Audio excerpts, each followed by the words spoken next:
Oi, sou Paulo Marchetti e trago mais um conteúdo a respeito do jornalismo de entretenimento. E hoje vou dar uma pincelada rápida sobre transmissão esportiva. Não é minha área, apesar de ser jornalismo de entretenimento. Eu não trabalho com esporte, trabalhei pouco, mas dentro do meu contexto. Mas nunca fiz uma transmissão de futebol, enfim, uma transmissão esportiva. Muitos amigos fizeram, mas é mais ou menos a mesma. A parte técnica é praticamente igual ao que acontece num festival, um show musical, uma transmissão de peças de teatro e de outros eventos, é basicamente igual. E o que muda é o conteúdo mesmo. Mas, assim, se você pensar. E tem duas frentes numa transmissão esportiva: tem a parte que você prepara a transmissão, toda a parte técnica, e aí você passa o sinal para a emissora, para quem compra ou para quem vai transmitir mesmo. A emissora, o switcher, recebe essa transmissão. E tem a segunda parte, que é como que a emissora transmite esse conteúdo. Que vai ter dois comentaristas, um narrador, e precisa de redação, vai fazer VT, vai ter repórter em campo ou na pista, enfim. Aí é a emissora que vai trabalhar, vai ver como que é melhor para ela, como ela vai querer fazer a cobertura desse sinal que ela recebe pronto. Isso acontece vou falar um pouco disso. Isso acontece em Olimpíadas, em Copa do Mundo, esses eventos esportivos grandes que envolvem países do mundo inteiro. É o que acontece. Não é a Globo que vai lá com o equipamento dela, com as câmeras, não. Não. A Globo recebe o sinal desse evento e transmite esse sinal. Então, são duas partes: a parte técnica e a parte de conteúdo, como que vai ser feita essa transmissão. E é isso que eu vou falar aqui um pouco. Eu vou dividir a tela aqui com a apresentação, que é exatamente isso que eu falei, porque muda um pouco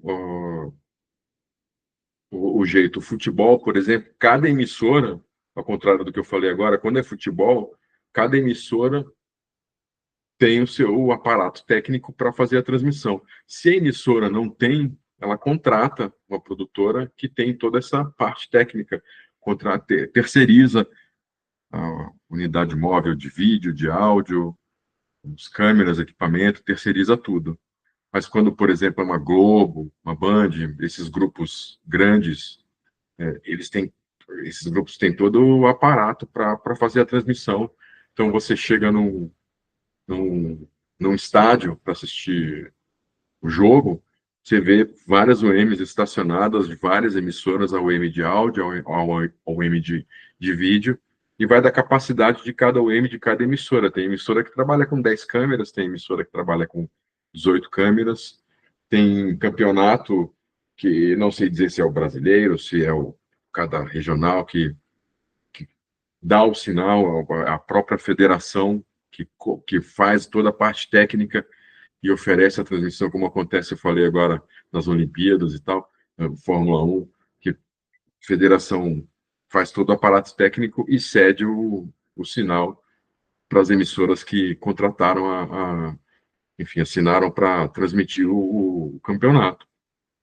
Então, tem vários modos de se trabalhar, mas independente disso, o, vai ao M, a capacidade de vídeo e áudio de cada UM depende muito, aí se vai ser duas UMs, ou se vai ser uma UM de áudio e vídeo, aí depende muito. Como eu falei, pode ter uma transmissão, pode ter 5 câmeras, uma transmissão pode ter 20 câmeras, aí depende muito. Geralmente se vê em futebol duas gruas atrás do gol, uma atrás de cada gol. Tem repórter de campo, então cada repórter de campo de cada time tem uma câmera, aí já são 4 câmeras, aí tem duas que fazem o plano geral aberto e uma mais o plano geral entre aspas, mas pegando o detalhe, então já são 6 câmeras, e aí tem a câmera que fica cabeada, 7. Então, você vai vendo, aí tem uma câmera no contraplano, tem as câmeras que ficam no chão, atrás do gol também. quando você vê, tem 12, 15 câmeras. Então tem que ver se essa OM tem essa capacidade e a OM passa para a emissora já o corte. E se vai falar com o repórter, tudo, é a OM que corta para o repórter, aparece o repórter lá com um banco atrás, olha, vai ter a substituição, tudo. Tudo isso aí é sincronizado ao M de áudio, ao M de vídeo. Claro, todo mundo atento ao que é falado no switcher, ao que é falado na transmissão. Ah, vou chamar um repórter que está lá com o Flamengo, no banco do Flamengo, vamos ver quem que vai substituir. Então, assim, todo mundo já se prepara porque sabe que vai se cortar o vídeo para o repórter, vai usar o áudio do repórter, o microfone do repórter. E todo esse equipamento tem aqueles booms, o áudio ambiente, que se coloca que jogador de futebol, quando está irritado, chuta, por exemplo, é para pegar o áudio ambiente do campo. Geralmente, como se vê, esses são mais protagonistas, porque eles aparecem bastante, né? Um boom para cada banco de reserva, para cada time. Aí tem boom na, na, nos gols, tem as microcâmeras nos gols, às vezes 2, 3 microcâmeras, tem microcâmera. Enfim, aí vai muito da parte artística da transmissão, que quando, ok, vamos fazer a transmissão do futebol, vamos, o que a gente quer? Quando eu digo quando a emissora compra e ela vai fazer a cobertura dela, ela pode escolher, né? Então vamos passar, vão ter drone, essas coisas todas. Então varia muito e aí essa parte técnica, cabear tudo, da UM até o campo, montar as gruas, testar todo o áudio. Você vê, são mais ou menos os dois repórteres. Aí tem esses microfones ambientes, que pode ser 4, estou falando de 6 microfones. Aí tem a transmissão do switcher, o narrador, os comentaristas. Você vê, às vezes, é muito canal de áudio também, 10, 12 canais de áudio para se trabalhar. Tá? Corta para quem que vai falar, qual que é o áudio ambiente. Às vezes a gente está assistindo um futebol, o narrador fala, vamos ouvir a torcida. Aí usa-se esses microfones que estão mais perto das torcidas para aumentar o volume e mostrar o pessoal cantando essas coisas. Então, tudo isso aí depende muito da capacidade técnica de cada UM, do orçamento. E aí, geralmente, quando se fecha o planejamento para se transmitir, a Globo, ok, comprou a transmissão do Campeonato Carioca ou do Campeonato Brasileiro, ela já senta toda a equipe de operações, toda a equipe do departamento esportivo que vai fazer essa cobertura, já senta e já faz um padrão de transmissão dessas câmeras, para não ficar mudando, porque isso dificulta. Então, já se sabe que vão ser 2 câmeras em cada gol, vai ter a grua, todo esse desenho que eu falei agora, isso é padronizado, porque aí usa-se em todas as transmissões, como eu falei, para facilitar o trabalho. E, e todo esse trabalho de transmissão, falando um pouco mais do sinal que a emissora recebe, tem um narrador, tem os comentaristas, tem os repórteres. Os repórteres ficam o tempo inteiro no campo, de olho, observando as movimentações, o que é falado, para trazer sempre a informação mais quente que possível. O pioneiro primeiro repórter de campo, não lembro agora se é do Brasil ou do mundo, foi o Silvio Luiz. Botaram lá, o Silvio Luiz foi um grande profissional, que eu costumo chamar de operário do audiovisual, fez de tudo, roteiro, direção, apresentação, foi narrador, ele fez de tudo, foi diretor de corte, e ele foi o primeiro repórter de campo. E na biografia dele até fala assim, que e aí, mas o que eu falo, o que eu faço aqui? Tinha essa coisa, e hoje se vê tudo muito padronizado, tudo muito detalhado do conteúdo que vai tirar de cada câmera, de cada imagem, de cada repórter. E então, essa transmissão tem isso, o repórter, apesar de ser futebol, puro jornalismo, apesar de ser entretenimento, puro jornalismo. É uma cobertura ali de imediato, tudo ao vivo. Se acontece uma briga no campo, se acontece uma discussão, se alguém é expulso e a gente não vê, às vezes acontece alguém ser expulso no banco, por que aconteceu isso? Então, tem os repórteres que estão ali e outros perto. É uma equipe muito grande, e até a equipe técnica, tem os câmeras que ficam com a câmera no tripé, os assistentes. Então, está todo mundo, nesse momento, está todo mundo de olho e um ajudando o outro. Olha, o Gandula aqui está mole, o Gandula sumiu, a bola não sei o quê. Então, todas essas informações, perdão, são repassadas para o repórter e o repórter põe no ar durante enfim, a transmissão do jogo. Também são preparados VTs, às vezes não só esses que aparecem na hora, melhores momentos durante o intervalo do jogo, os melhores momentos, o replay, tudo isso é uma máquina, tudo isso aí como que eu posso falar? Tudo isso é equipamento específico para esse tipo de coisa, para poder passar o replay, para poder montar um melhores momentos rápido. Tem gente anotando, aos 3 minutos teve bola na trave, aquela falta, teve um pênalti, não sei o quê. Tem gente anotando para, na hora do intervalo, já vai montando e já vai fazendo, já vai separando. Hoje é muito mais rápido, né? Já vai se separando os takes que vão fazer parte dos melhores momentos, os gols e toda a polêmica do primeiro tempo, do segundo tempo do jogo.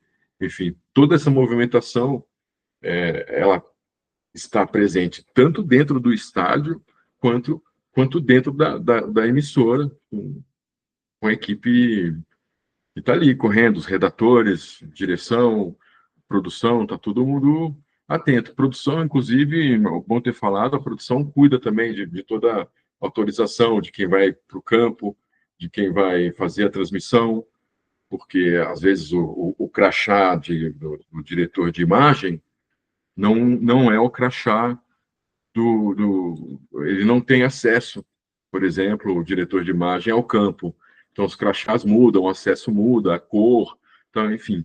Mas também isso acontece quando já é pensada a reunião de, ok, vamos fazer a transmissão, já pega o nome de todos os possíveis, de todos os profissionais que vão trabalhar. Quem vão ser os diretores de imagem que vão trabalhar na transmissão do Campeonato Brasileiro? Isso eu digo às produtoras e emissoras. São esses 5 nomes aqui. Então, já faz toda a credencial já pega todos os dados desses profissionais, dos repórteres. Quem são os repórteres? É claro que assim, um fica gripado, o outro precisa ir cobrir alguma coisa, aí vai fazer uma viagem para, enfim, reportagens de outros campeonatos e tal. Isso acontece. Claro, aí na hora tem que mudar os dados e tal, mas isso geralmente já se tem o controle, já se sabe quem vai fazer, inclusive o assistente de câmera, o cableman, toda a parte técnica, pessoal que monta os OEMs, todo mundo tem que estar credenciado, todo mundo tem que ter o seu crachá e as suas devidas autorizações. Assim como a produção também precisa pensar nessas pessoas, na alimentação, na estrutura, na infra básica, banheiro, uma sala base para colocar a mochila, para colocar equipamento. Tudo isso aí tem que ser pensado pela produção, tanto no estádio quanto também na emissora. Se é uma transmissão de domingo, tem que ver quem vai trabalhar, a escala, e o que é preciso, marcar maquiagem, o figurino, ter uma estrutura no camarim de alimentação, enfim. Essas coisas, né? Ou a emissora tem a sua lanchonete, aí, como eu falei, cada caso é um caso, e a produção tem que tomar conta de tudo isso, porque o profissional que está envolvido na transmissão não pode pensar em nada disso, ele tem que focar unicamente na transmissão. Então, é isso que acontece numa transmissão de futebol que a gente assiste ali, parece fácil, mas tem, são pequenos detalhes. Ó. Tudo isso é que eu falei já, a produção que pega as autorizações, nas credenciais, ajuda em operações, na UEM, o pessoal todo técnico. Quando você vê de todo mundo que eu falei aí, quantas pessoas são envolvidas, então, em cada jogo de futebol que a gente assiste na televisão, 100 pessoas, 80 pessoas, é muita gente. Os câmeras, os operadores de áudio, todo o equipamento envolvido, os repórteres, às vezes tem repórter fora do estádio, o próprio narrador, o comentarista, eles vão fazer na emissora, eles vão fazer no estádio. Se eles vão fazer no estádio, então eles vão viajar, vão fazer só o jogo que é no Rio, que é em São Paulo, o resto do país eles fazem na emissora. Se forem viajar, então tem que marcar hospedagem, tem que marcar passagem, tudo com antecedência. O calendário do futebol já está em mãos da produção, então já sabe que no dia 17 eles vão viajar, no dia 24 eles vão viajar, já sabe onde eles vão ter que estar daqui a 4, 5 meses. Então já se marca tudo, já se prepara tudo, já se pensa em toda essa logística de deslocamento, tanto no local com as UEMs e tudo, ou em outras cidades. Tudo isso aí é muito, muito bem pensado, e como eu falei, o Switcher cuida da imagem, do áudio, do GCs, a UEM não manda, quando tem a substituição, por exemplo, que mostra lá quem entra, quem sai, o número, a placa, toda essa informação que aparece na tela, isso é do switcher, não é da UEM. A UEM manda para o switcher o sinal limpo, e o switcher que põe todas essas informações e solta todos os VTs, as reportagens, os melhores momentos, tudo isso aí é a partir do switcher. Tem aqui, então, eu botei também a Fórmula 1. A Fórmula 1 é muito interessante. O UFC eu botei aqui porque é a mesma coisa da Fórmula 1, nesse sentido de a própria equipe do evento, da Fórmula 1, que tem a sua equipe de vídeo. É a própria equipe do UFC que tem a sua equipe de vídeo. São eles que cuidam da transmissão de toda essa parte técnica. A Fórmula 1 é uma loucura. Perdão. São mais ou menos 120 câmeras, se não me engano, as transmissões. Tem só o carro de cada piloto, são 20 pilotos, só o carro de cada piloto tem de 3 a 4 câmeras, se não for mais. Então, assim, tem as câmeras, se for pensar em Fórmula 1, e eu aconselho, eu estou passando aqui dando uma geral, mas eu aconselho a você que gosta dessa parte técnica, inclusive, e desse tipo de cobertura, de pegar essas transmissões, seja no YouTube, seja em televisão, em qualquer outra plataforma, e prestar atenção nesse tipo de transmissão, no número de câmeras, como que é feita, repórter, tal, toda essa distribuição, a parte técnica e a parte de conteúdo de transmissão. É legal prestar atenção nisso, é um bom exercício. E a Fórmula 1 é isso, ela vai com todo o equipamento, não me lembro assim quanto é, mas é questão, claro, de toneladas de equipamento, porque ela monta vários switchers, e desses switchers tem o principal, que é o que manda o sinal para as emissoras, que tem um switcher que é as câmeras dos capacetes e dos carros, tem um switcher que é das câmeras que estão no tripé, tem um switcher das câmeras no box. Imagina, são 20 escuderias, 20 equipes, então são pelo menos, no mínimo, não dá para falar assim, não dá para você falar, não, vamos fazer uma equipe cobre 2 boxes, não dá para fazer isso, porque às vezes os 2 boxes eles têm movimentação juntos, então você tem que ter lá pelo menos 20 equipes ou perto disso. Então você tem um switcher só de boxes, você do box, você tem o switcher só das câmeras que estão no chão do autódromo, que tem aquelas câmeras absurdas, né, que o pneu do carro passa quase que praticamente em cima da câmera. Tem a câmera do helicóptero, que é usado um estabilizador especial pensado para a Fórmula 1. Tem as câmeras que ficam no tripé, espalhadas também pelo autódromo, as que trabalham com plano fechado, as que trabalham com plano aberto. Então, toda essa distribuição, todos esses tipos de câmera similares, elas têm o seu próprio switcher, e dali E esses sinais o switcher principal pega, tá ali com ele. Então eu vou pegar essa câmera aqui que estão me mostrando que está bacana. A mesma coisa com o áudio. Cada carro tem hoje, mas não lembro de quanto tempo para cá, a gente pode escutar a conversa de rádio entre os pilotos e a equipe. A conversa que acontece durante a corrida. O piloto abre o áudio dele, o microfone dele que está embutido no microfone e tira dúvida sobre a logística da corrida, tudo. E isso, dependendo do contexto, isso vai para o ar, vai ao ar.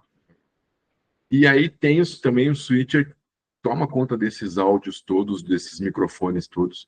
Tem microfone que foi desenvolvido para colocar no escapamento, perto do escapamento do carro, porque a equipe de vídeo de Fórmula 1 quer deixar mais próxima a sensação da gente ficar dentro de um autódromo. Você vê as câmeras que ficam no box, todas elas em grande angular para mostrar realmente toda a movimentação e vai do contexto de cada corrida. Isso também vale para o áudio. Se tem um carro saindo fumaça, de repente tem lá um dos primeiros colocados, o carro começa a sair fumaça e vai ter, evidente, uma conversa no rádio entre o piloto e a equipe, e é essa conversa que o diretor-geral, que está lá no switch principal, ele vai pedir para quem está fazendo áudio, para quem tem a câmera, falando, olha, eu quero o áudio desse piloto, eu quero a imagem desse piloto, desse carro, às vezes tem um carro atrás, com a microcâmera, que dá para pegar bem onde está saindo fumaça, esse tipo de coisa. Então, é um trabalho também, durante essa transmissão de Fórmula 1, é um trabalho de jornalístico minucioso, de ficar atento no que está acontecendo, em todo o contexto, e é muita coisa. Como eu falei, são mais ou menos 120 câmeras, eu não lembro bem o número, mas é mais ou menos isso, contando todas elas, e fora esse áudio todo. E aí é a mesma coisa. A equipe de Fórmula 1 toma conta disso, e assim, toda essa parte técnica, operacional, ela é montada e desmontada, assim como todas as equipes, escuderias de Fórmula 1, que a cada cidade que vai, tem que tirar do avião todo o equipamento, montar o box, daí depois desmonta o box, põe tudo no avião. É a mesma coisa com a equipe, desmonta-se todo o switcher, todo o equipamento, põe em case, leva para o avião, aí chega em outro lugar, monta-se, desmonta. É muito equipamento, se eu não me engano, tem equipamento reserva, inclusive, teve uma vez que teve uma corrida na sequência da outra, teve um ano aí recente, que teve uma corrida na sequência da outra, em uma semana, alguma coisa assim. E é uma correria, é uma logística maluca. E toda essa equipe técnica que trabalha com a Fórmula 1 também precisa, imagina a Fórmula 1 que viaja pelo mundo inteiro, a equipe precisa ter autorização, além da Fórmula 1 ter que cuidar dessa parte de logística, de hotel, hospedagem, alimentação, blá, blá, blá, aí precisa ter toda a parte de passaporte, visto. Então a produção é grande também. Quem está por trás de toda o aparato, de todo esse aparato de transmissão da Fórmula 1 é muito é muito gigante. O equipamento que precisa entrar em cada país, o, tudo precisa estar descrito, os microfones, as câmeras, a quantidade de cabo, enfim, todos os acessórios, todos os profissionais, tudo isso aí envolve, e é uma coisa gigante, toda a infraestrutura, que essas pessoas, quando começam os treinos, não saem mais do autódromo, ficam o tempo inteiro, desde que inicia o treino, até vai embora, porque as equipes, depois do treino, ficam trabalhando, e dependendo do que acontece, também uma equipe de vídeo está lá fazendo os ajustes, tudo, então tem que ter uma infraestrutura de banheiro, de sala, de alimentação, para os profissionais ficarem tranquilos durante o trabalho. E, e é complicada toda essa logística, precisa ter uma direção de produção, precisa ter coordenação, são várias frentes. São vários núcleos que se conversam, que vão trabalhando junto dentro disso tudo. E aí é a mesma coisa do futebol. Pega-se toda essa transmissão e manda, quem compra os direitos de transmissão recebe esse sinal, esse PGM, esse, esse sinal final de tudo isso, de todos esses switchers que tem, recebe e põe no ar aquilo, e aí cada emissora trabalha de um jeito, são dois comentaristas, igual futebol, que vai ser três comentaristas, vai ter, no caso, hoje, esse vídeo é de 2000, gravo em maio de 2025, tem uma repórter que é a Mariana Becker, é a Band que transmite, aí tem o narrador, tem acho que dois comentaristas, três comentaristas, aliás, a narradora Mariana Becker, que fica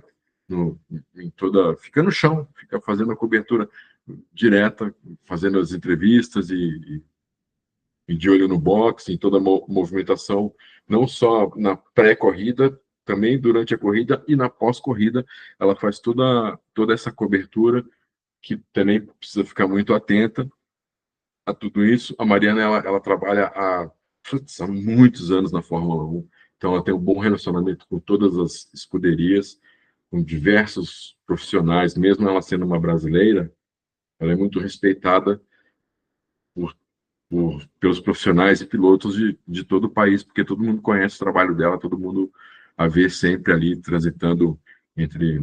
E é muita informação, você imagina, são 20 escuderias, 20 pilotos, 20 box, 20 engenheiros, 20 diretores de prova, de escuderia, né? Então você tem que, às vezes, corta para o engenheiro ali, para quem faz toda a logística da corrida, o cara tá lá com o fone, olhando o monitor, tem todo esse aparato, fora esse aparato de logística, que esse eu não sei dizer, que é o tempo de cada piloto, é a volta mais rápida, tudo isso é um monte de coisa que é muito detalhe que envolve uma transmissão de Fórmula 1, assim como o UFC é muito mais simples, porque não são tantas câmeras, não é uma equipe tão enorme assim, tem lá o seu switcher, tem todo o seu aparato técnico, as unidades móveis e de áudio e vídeo. Eu não sei se tem, eu sei, se eu não me engano, o UFC tem o seu próprio ginásio também. De repente, dentro desse ginásio pode ter um switcher, eu não sei, e desse switcher que as câmeras aí você vê, assistindo o UFC, você vê que tem as câmeras que ficam ao lado do ringue, e aí tem as câmeras que ficam mais no público, com planos mais abertos, tem grua, tem... Você também deve ter umas 10 câmeras cobrindo as lutas, tem câmera do público, né? Então é por aí mesmo. E aí quem compra a transmissão, o direito de transmissão do UFC, também recebe o sinal, mesma coisa, vai ter lá o narrador, vai ter os comentaristas. No caso do próprio UFC, do canal do UFC, aqui no Brasil, tem uma repórter que fica lá, ao vivo, apesar de no Brasil a transmissão ser sempre, a maioria das vezes ser à noite, de madrugada, vai até 2, começa às vezes 11, 10 da noite, de sábado para domingo, tem lá uma repórter ao vivo que entrevista os lutadores brasileiros antes, depois da luta, tem VTs, o UFC prepara não só os próprios VTs, porque o UFC também ele não faz só essa transmissão, o UFC é um canal e tem o seu próprio conteúdo, tem os seus documentários, produz os seus próprios documentários, produz os reality shows, tem disputa, que eu não sei como chama, mas é uma disputa semanal que tem entre lutadores que querem chegar ao evento principal do UFC. Então, eles disputam. É como, entre aspas, é como se fosse um reality show, que o lutador vai ganhando até receber a pontuação X e receber o convite para lutar nos eventos principais do UFC.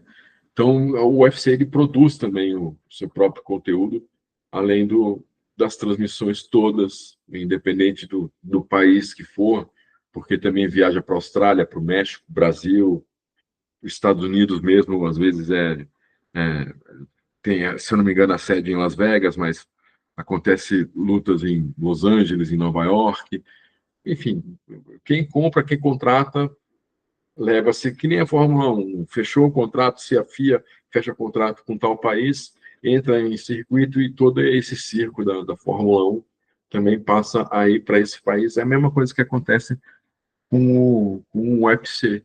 E só que o UFC tem esse diferencial, que são essas reportagens biográficas, cada luta, eles fazem VT sobre a história de cada lutador, desde a primeira luta, cada, cada evento deve ter, sei lá, de 10 a 12 lutas, se não me engano, por aí, de 10 a 15 lutas. Então prepara-se 10 a 15 VTs de cada lutador, porque os intervalos, nesses intervalos das lutas, aparecem esses dados, quantas vitórias, quantas derrotas, quantas lutas, desde quando participa, o seu peso, a parte técnica, tudo isso aí é conteúdo não só das emissoras que fazem a transmissão, costumam fazer a transmissão, mas o próprio UFC fornece, assim como a Fórmula 1 que fornece os dados de tempo da volta, volta mais rápida, esse tipo de coisa. Então é praticamente a mesma coisa, só diminui a estrutura. Mas o legal do UFC, se eu não me engano, a Fórmula 1 também faz os seus VTs, mas não necessariamente para de, enfim, de conteúdos diversos, inclusive sobre o piloto, mas os pilotos, mas não para as transmissões do UFC, não. Ela prepara os VTs para cada transmissão que vai ter. Então, assim, é uma estrutura de produção, é uma estrutura de redação, de direção, é como se fosse uma emissora mesmo de televisão com todos esses núcleos. O departamento de operações, que cuida de todo esse equipamento, as câmeras, áudio, e todos esses detalhes. Tem a narração deles, que fica ali embaixo, e então o UFC ele transmite, não é como a Fórmula 1, que não tem o seu próprio narrador, que não tem, só faz a parte técnica, e mesmo para os Estados Unidos, e passa o sinal para as pessoas. O UFC não, o UFC tem o seu narrador, tem os seus comentaristas, então se você quiser, se o país optar, ele não precisa nem contratar narrador e outras coisas, não, pode ficar com a própria equipe do UFC. Então isso também acontece. E a própria emissora que compra os direitos, ela também faz.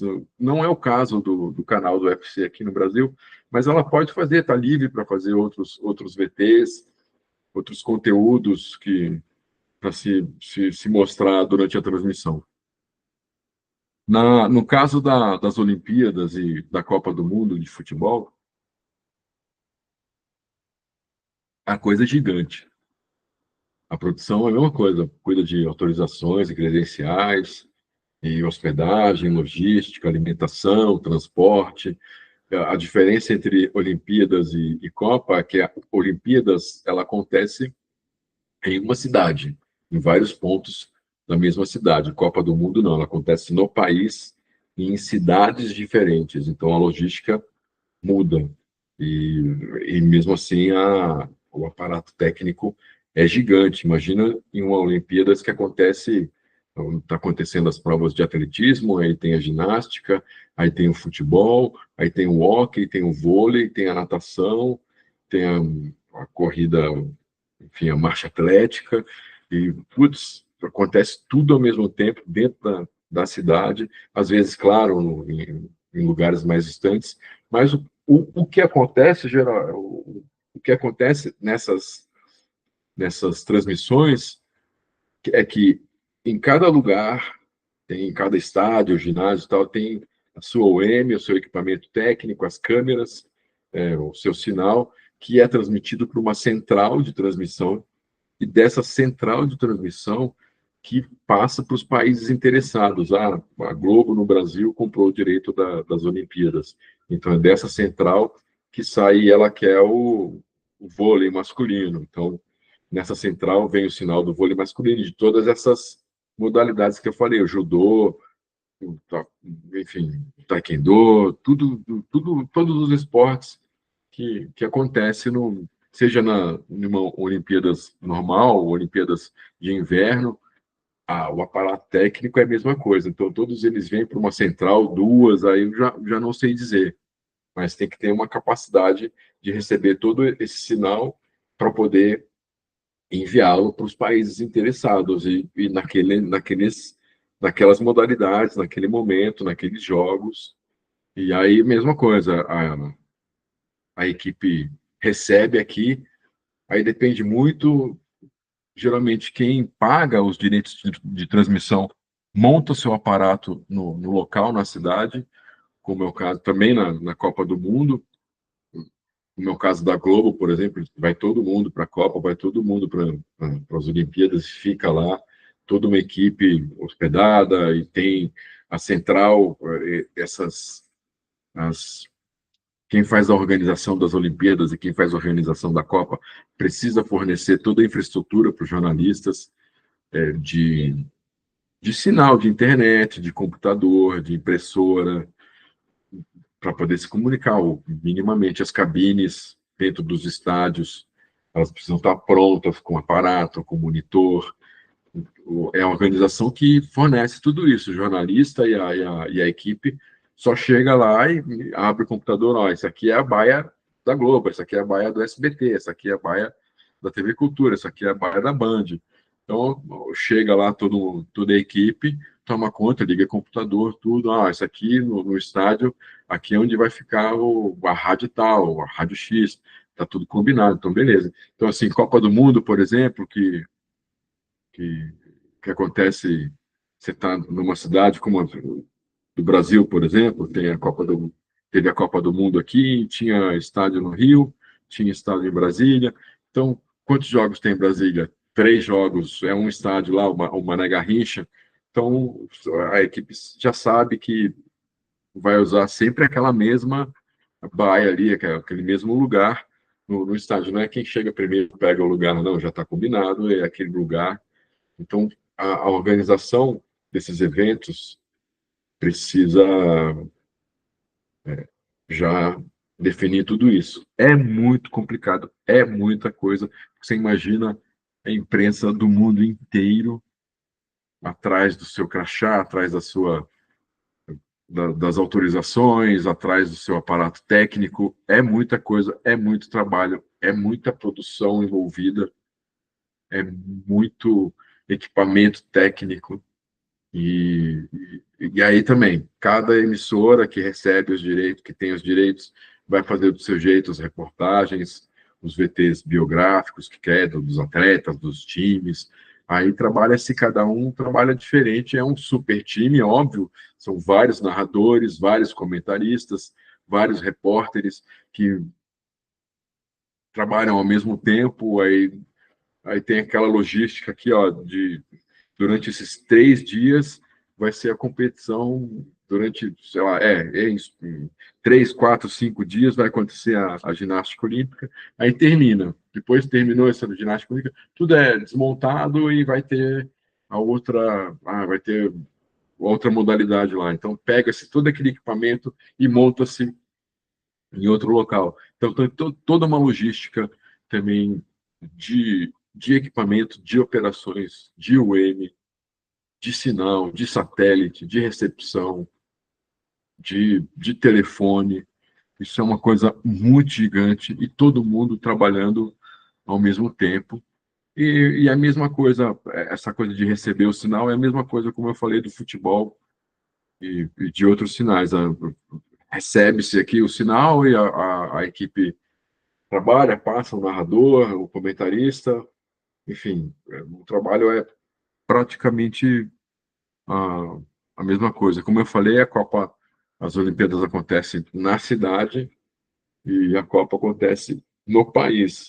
Imagina Olimpíadas, o aparato técnico que é necessário em uma única cidade, o tanto de coisa que não acontece no lugar, no único lugar. É muita coisa, é muito detalhe, e para quem gosta de trabalhar num ambiente nervoso de produção ou nervoso de operações, transmissões esportivas são são são um lugar exato para esse tipo de coisa. Mas é isso que acontece. Então, eu dei uma geral só e, e tem muita gente que gosta dessa parte técnica, gosta dessa engenharia complicadíssima, principalmente desses eventos maiores, e algumas coisas dá para perceber se pegar os vídeos que eu fiz sobre a transmissão de shows e festivais e transmissão de premiações, você vai ver que nessa parte de operações é muito igual, muito similar. E eu espero que este vídeo tenha servido de algum modo para você que gosta desse assunto, tenha servido de conteúdo para o que te interessa. Eu agradeço a companhia e até o próximo vídeo. Obrigado, um abraço.